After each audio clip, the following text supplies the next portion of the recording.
जय हिंद दोस्तों, आप सबको इंडिया में जान पर स्वागत है। दोस्तों, नए साल के शुरुआत में जहां भारत के लिए या फिर भारतीय सेना के लिए आप एक कह सकते हो काफ़ी अच्छा शुरुआत हुआ है, लेकिन पाकिस्तान सेना के लिए आप कह सकते हो मतलब एक बहुत बड़ा बुरा सपना ये साल लेकर आया है। क्योंकि आप देखोगे अगर पिछले एक दो दिन में पाकिस्तानी सेना को बहुत बड़ा झटका लगा है। कश्मीर से लेकर बलूचिस्तान हो या फिर केपी के एरिया हो, अगर हम पिछले एक दो दिन की बात करें तो अब तक तकरीबन 13 पाकिस्तानी सैनिक या फिर अर्धसैनिक बल जो हैं उनके उनकी मौत हो चुकी है।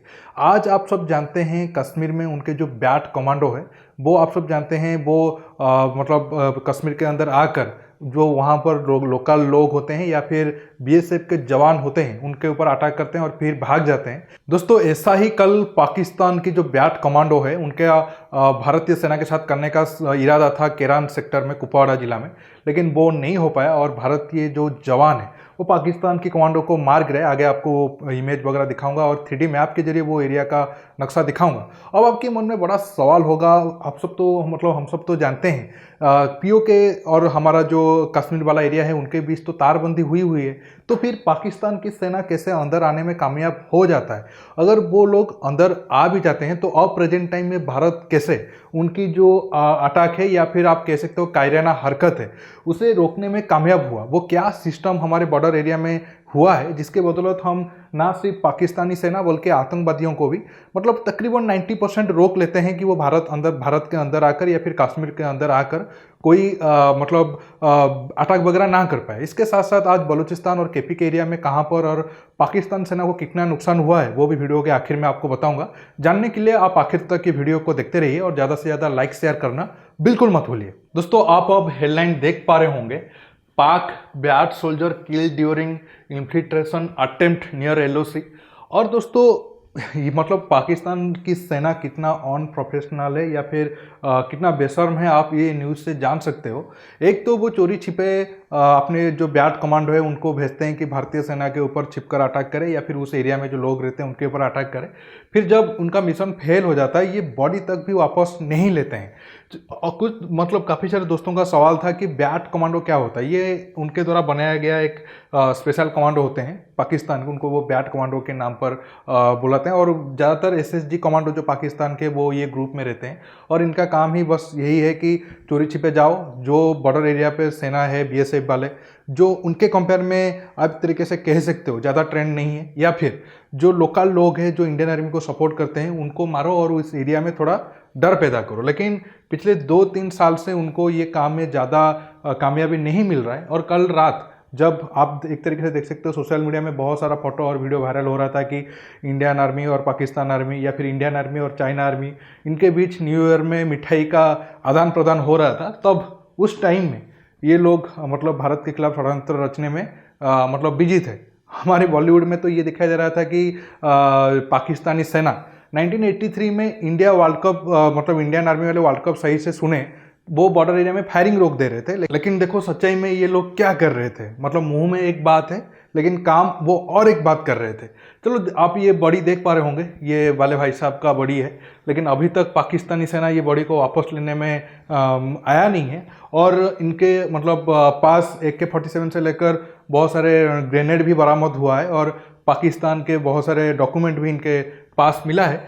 लेकिन आए तो वो चोरी छिपे भारत के ऊपर अटैक करने के लिए, लेकिन हमारे आर्मी जो बॉर्डर पर तैनात है उनको 72 हुरों के पास भेज दिया है। अब आपके मन में सवाल होगा, कश्मीर में तो तकरीबन 740 किलोमीटर जो एलओसी है वो तो बिल्कुल फेंस है, तो फिर ये कैसे भारत के अंदर आ जाते हैं या फिर भारत के अंदर आकर अटैक करने में कामयाब हो जाते हैं? हालांकि ये जो बॉडी पड़ा है ये पाकिस्तान कब्जे वाले कश्मीर में पड़ा है, अभी तक ये भारत के अंदर एंट्री नहीं हुए थे। एंट्री होने से पहले ही उनको तकरीबन आप एक तरीके से कहते हो रात के आखिरी स्टेज में या फिर सुबह होने से 1 घंटे पहले, क्योंकि 3-4 बजे के रात को 3-4 बजे के आसपास ये घटना हुआ है।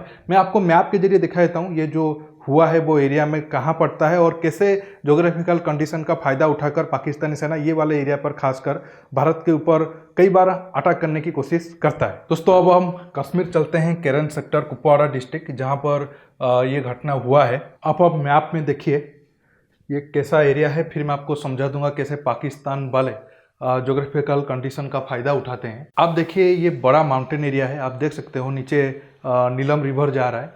आप अगर ये माउंटेन को ही देखोगे तो आप देखो ये रहा नीलम रिवर। ये माउंटेन के आधे वाले एरिया पर ही आप एक तरीके से कह सकते हो भारत का बॉर्डर है, मतलब नीचे भारत है और ऊपर पाकिस्तान है। अब अगर आप थोड़ा और जूम आउट करूं तो आप देख सकते हो जो हमारा एलओसी लाइन गया है वो ऐसा नहीं है कि बिल्कुल साइड से गया है।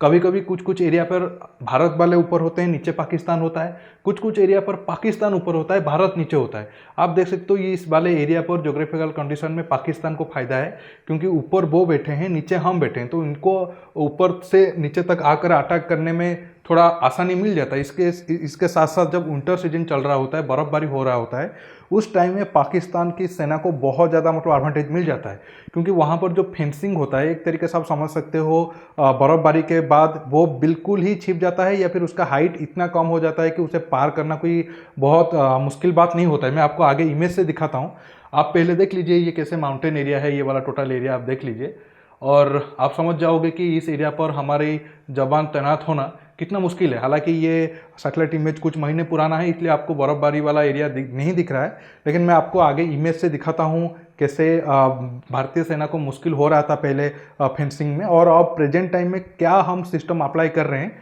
जैसे कि 2-3 साल से पाकिस्तान की सेना या फिर उनके आतंकवादी भारत के अंदर आने में उनको मुश्किल हो रहा है। दोस्तों जो प्लेन एरिया है आपको वहाँ पर इस तरीके का फेंसिंग देखने को मिल जाएगा, लेकिन ये जो फेंसिंग है ये हमेशा ऐसा ही रहता है। लेकिन अगर आप विंटर की बात करें, आप देखो कितना हाइट वाला फेंसिंग था, तकरीबन 10-15 फीट वाला हाइट वाला फेंसिंग। विंटर में वो बिल्कुल बर्फबारी के कारण छिप जाता है, और इतना ही नहीं, विंटर के टाइम में मतलब बर्फबारी के कारण ये जो फेंसिंग है वो ख़राब भी हो जाता है। इसलिए भारत ने स्मार्ट फेंसिंग करने का फैसला लिया, या फिर एंटी इन्फिल्ट्रेशन ऑब्स्टेकल सिस्टम को पूरे बॉर्डर एरिया पर लगाने की फैसला किया।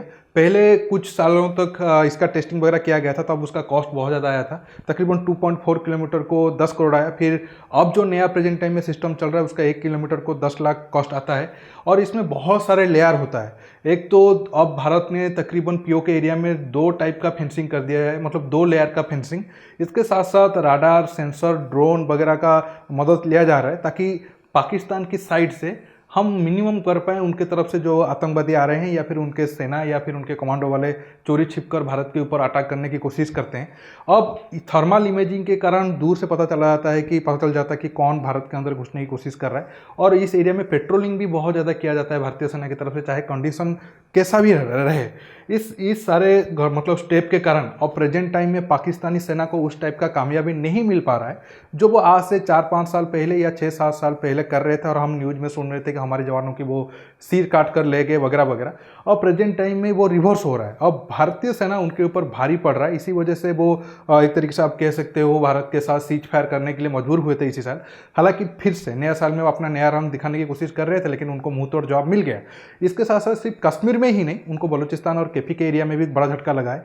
अब कल ही अगर जनवरी 1 की बात करें तो बलूचिस्तान में उनके जो बलोच रिबेल्स है, जिनकी हक को पाकिस्तानी सेना एक तरीके से दबा कर रखा है या फिर उनकी सरकार दबा कर रखा है, वहाँ पर एक अटैक में 7 के करीब पाकिस्तानी सेना की जान चली गई है। इसके साथ साथ केपी के एरिया में उनके जो एफसी के जवान हैं उनको भी एक टारगेट किया गया था टीटीपी के जरिए, और वहाँ से तकरीबन ये खबर आ रहा है कि 5 के करीब उनके एफसी जवान की जान चली गई है। हालांकि अगर आप पिछले 10-12 दिन देखोगे तो ये आंकड़ा बहुत ज़्यादा है, और एक रिपोर्ट के मुताबिक पाकिस्तान का तकरीबन 2021 में 250 के करीब जवानों की जान टीटीपी और बलूचिस्तान के जो रिबेल्स है उनकी अटैक से उनकी जान चला गया है, जो कि एक बहुत बड़ा न्यूज़ है पाकिस्तान के लिए। क्योंकि अफगानिस्तान में तालिबान का सत्ता आने के बाद पाकिस्तान को ये लग रहा था कि उनका जो उस साइड का बॉर्डर है वो शांत हो जाएगा और वो पूरे आर्मी का फोकस इंडिया के साइड पर लगा पाएंगे। लेकिन अब प्रेजेंट टाइम में ये लग रहा है इंडिया के साइड पे उनको ज़्यादा जितना खतरा नहीं है, इससे ज़्यादा खतरा अफगानिस्तान साइड पे उनको है। और प्रेजेंट टाइम में आप तो जानते हैं तालिबान ने एक तरीके से कह दिया है कि वो डूरन लाइन को नहीं मानते हैं, और उनका मानना है कि उनका बॉर्डर अटक तक है, मतलब एक तरीके से पंजाब वाला एरिया ही अफगानिस्तान का बॉर्डर है। आगे आने वाले टाइम में काफ़ी इंटरेस्टिंग न्यूज़ आपको देखने को मिलेगा अफगानिस्तान बॉर्डर पर। पाकिस्तान जो आग लगाया है उसका ही मतलब एक तरीके से कह सकते हो आप फल भोगेगा।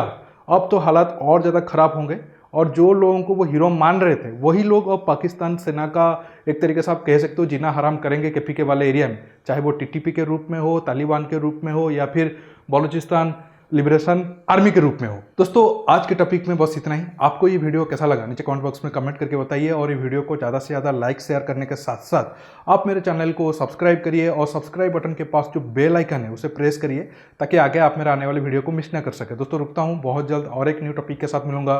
नमस्कार, जय हिंद।